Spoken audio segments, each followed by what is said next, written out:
You found it. Your home for the best content on your favorite team, the Fighting Tigers of LSU. Do us a favor, subscribe to the channel, leave your comments below, and be sure to smash that like button.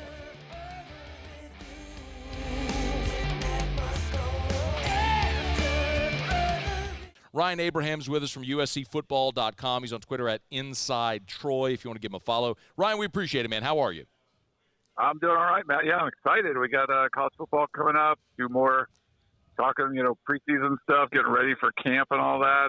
It's been a long offseason, so ready for some real college football. The interesting thing, too, Ryan, is every conversation I have about SC and LSU, I always joke it's like that Spider-Man meme where the Spider-Man's looking like they're all pointing at each other, because LSU and USC seem so similar coming out of last year. If I asked you just the general temperature feeling around this USC football team here, less than 2 months from the opener, what's the conversation around SC?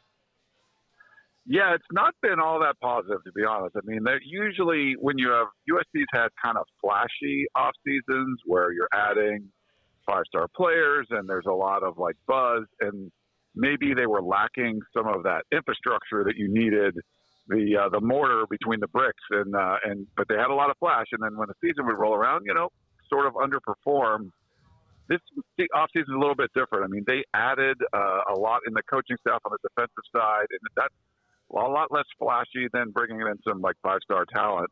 So I think Lincoln Riley is hoping that just improving the defensive staff, having a different defensive scheme, paired with what should be another good offenses, because that's what Lincoln Riley does, is going to equal better results than what they saw, especially on defense, the last couple of years. But for the fans, it hasn't been all that positive. I mean, it's this weird NIL world now, and USC's not been playing that game very well, to be honest. We're just not acquiring the talent that we're seeing other programs, especially a couple in conference like Ohio State and Oregon, are just killing it in the offseason. USC just hasn't been anywhere close to that. So it's been a really sort of weird offseason. I think they're excited for an actual game to happen because, you can rally around when you're signing a bunch of guys in the offseason that are highly ranked. USC really hasn't been doing that. It's been more about this new coaching staff and new culture and things like that. So we'll see if it bears any fruit, but it's just not been an offseason that we've kind of typically seen here around LA.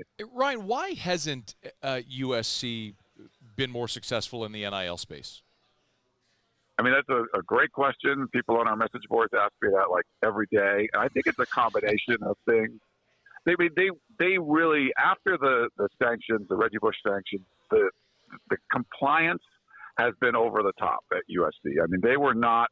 Pat Hayden famously said, "We want to win the right way," and it really upset a lot of USC fans. And they would take the most cautionary route whenever they could. And until that Tennessee ruling, they weren't even involving their collective in recruiting meetings with prospects. So they've only been doing that for a few months. So I think some of that's been a slow adaptation.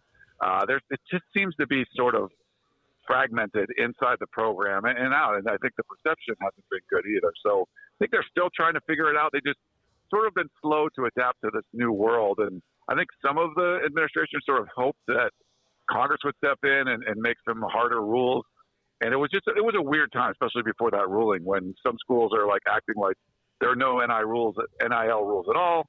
And there's schools like USC that were sort of I don't want to get in trouble. And it just wasn't, that did not work very well for them. And they're still kind of slowly trying to catch up to what most of the other big programs are doing. Ryan Abraham's with us. Catch him on Twitter or X at InsideTroy. It's USCFootball.com. Let me ask you about Miller Moss. Obviously, Nussmeier and Miller Moss are both taking over for Heisman winners. People here very optimistic about Nuss. He's a 4-year guy. What's the feeling there about the transition from Caleb Williams to Miller Moss? Yeah, it's been pretty positive. And, there wasn't a lot of positivities at the end of last year, the way they finished, and, Caleb Williams opting out of the bowl game. And I think even people inside the program were sort of looking at playing Louisville in the Holiday Bowl as a throwaway. And, Miller Moss was not looking at it that way. And the fact that he had 6 touchdown passes in that game, kind of showcasing some of the young talent they have at wide receiver, I think it got a lot of people around the program and inside the program excited for what he could potentially do. It's going to look different.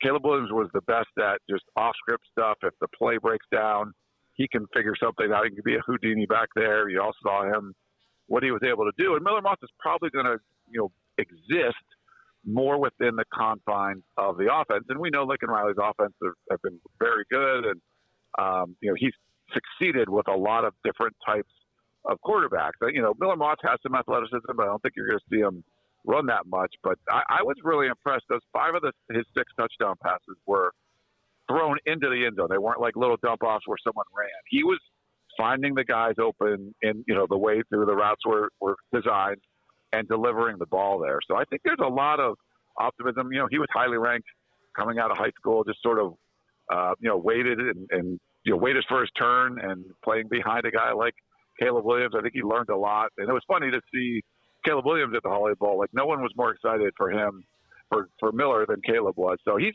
well liked on the team. And, if he can deliver any kind of results similar to what he did back in December, the offense is probably going to be pretty good. All right, so the big question, and I think we all agree, right? I mean, Lincoln Riley is a great offensive mind. Like, they're going to move the ball and score points.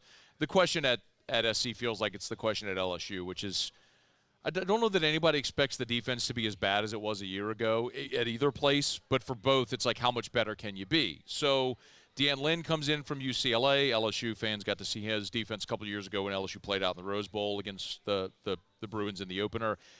How much better can the Trojans' defense be? It's funny when you look at LSU, like not being able to stop people, USC not being able to stop people. The good thing is there is a lot of room for improvement when it comes to the defense, right? Like it can't get. I said after 2022, I'm like, well, the defense can't get worse. Can't get worse. I think it did. So I you don't want to like say that, but it. I think what we saw D'Anton Lynn do at UCLA, taking over a defense that I think was ranked in the 90s for the Bruins, with about the same talent that they had. And they had some guys like Latu. They had some studs.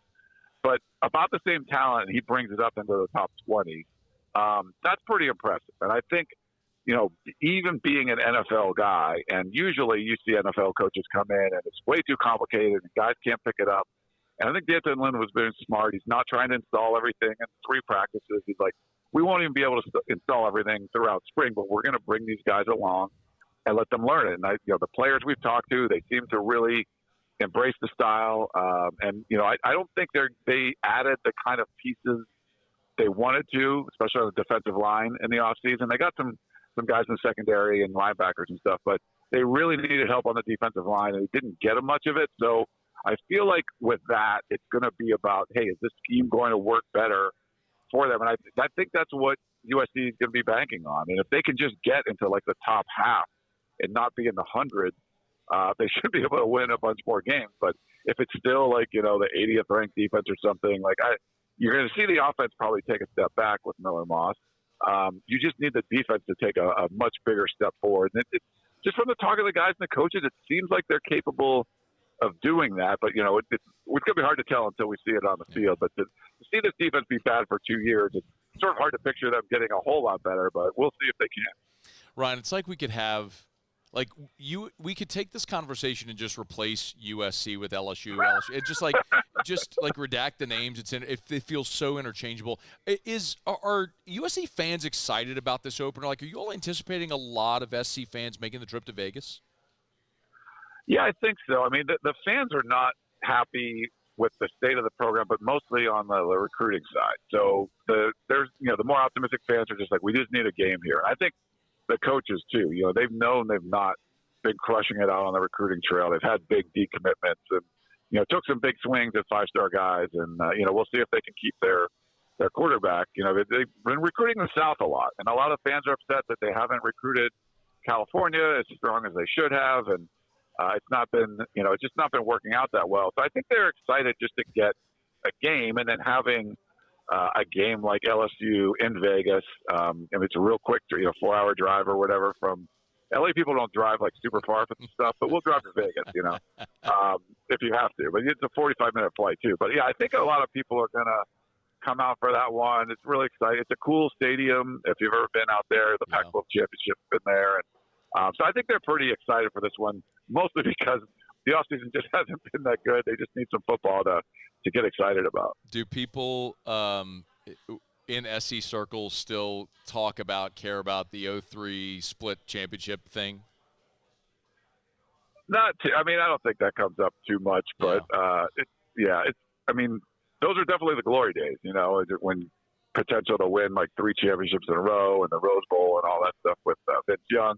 But the split stuff, I don't think they mind that much. I mean, they went out and won the Rose Bowl that year, and I think people were realizing, oh, that team is actually really good. It would have been cool to see USC and LSU play that year, but don't hear a lot about that anymore. Hey, last thing, and I appreciate the time very much. Ryan Abraham from USCFootball.com. He's on Twitter, X, at Inside Troy. Between now and the start of the season, the kickoff on September 1, defense, big picture, obviously, but what is the thing, maybe the biggest question or thing you'd like to see answered or improved in fall camp for SC? I mean, I think everything's on the defensive side, but I think you have to look at USC's offensive line because they get in Woody Marks from LSU from Mississippi State, and I think they've had like 3 veteran transfers at running back the last 3 years, and it's all worked out pretty well. I think they're really excited about him. They got 4 true sophomore wide receivers that are all potential like number 1 type of guys for USC. So, and I think they trust Miller Moss at quarterback, but the offensive line I think is going to play a bigger role because Caleb Williams could get away from stuff, and last year his line play was pretty bad. They did some transfers in 2022 that worked out okay. The transfers last year, not so much. And so they're going to, roll out Elijah Page at left tackle. He played in the Holiday Bowl, but, he was someone that Lincoln Riley recruited, and I think they're going to rely on him. But it's not real deep, and there's not a lot of proven talent after the, 6-7 guys there. There's some young guys, and, there's potential, but nothing that you've seen them play in games. So I think you got to watch how strong this offensive line is going to be. Excuse me. Because I think that's, if USC's offense can be elite, it's going to mean the offensive line is playing well. I think it'll still be good, sure, but if your offensive line is not playing really well, it's got a hard time being elite. And that's the way they've really won games, is having an elite offense. So I think it's really going to be, key on how the offensive line plays. Ryan, good stuff, man. Appreciate the time. Let's do this again before the game at some point, all right? Sounds great. Great to talk football with you, Matt. Thanks. It is awesome to talk football. That's Ryan Abraham from USCFootball.com on Twitter, X, at Inside Troy. Give him a follow. Maybe that might be the one very interesting differential between the two, which is if there is at least a question about the SC offensive line, I think everyone sort of roundly expects that LSU's offensive line is going to be maybe the best in the SEC, best in the country, potentially, with bookend tackles that are projected first-round picks. Maybe that's one of those sort of tipping points either way on the lines of scrimmage. Maybe LSU's offensive line becomes a big advantage in that game. Hey, thanks so much for watching. Please leave your comments. I love to interact, and be sure to hit the red subscribe button below.